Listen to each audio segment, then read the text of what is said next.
Helpings for the Heart. Unsettling the Skeptic.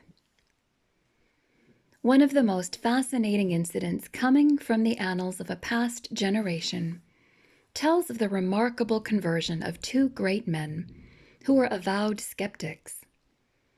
One was the eminent Gilbert West, the other Lord Lyttelton, the famous English jurist.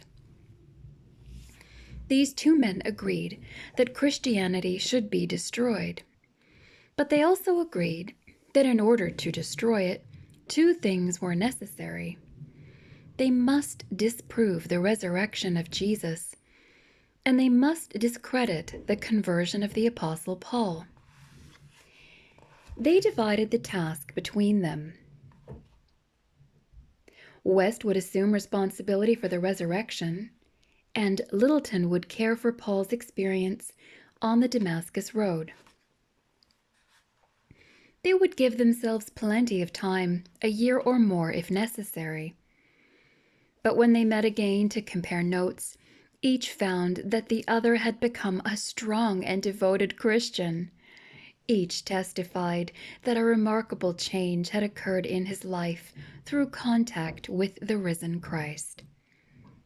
I have discovered that if anything will unsettle the skeptic, it likely will not be argument, however sane or sound. Rather, it will be the degree of personal conviction, and the conviction depends entirely upon the reality of one's own commitment to the risen Lord.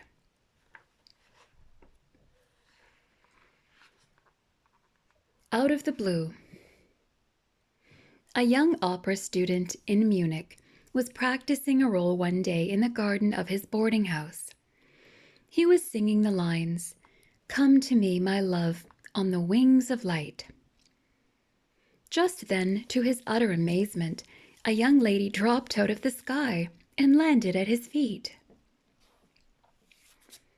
His heavenly visitor turned out to be a Bavarian actress who was doing a stunt for a movie. She had parachuted from a plane right into his arms. Love did indeed come to the young student. In a few months, the two were married.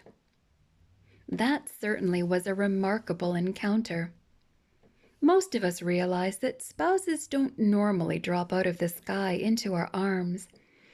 But how many times have we looked for God's will in a particular matter and expected Him to drop an answer or a blessing or a sign down from heaven into our arms?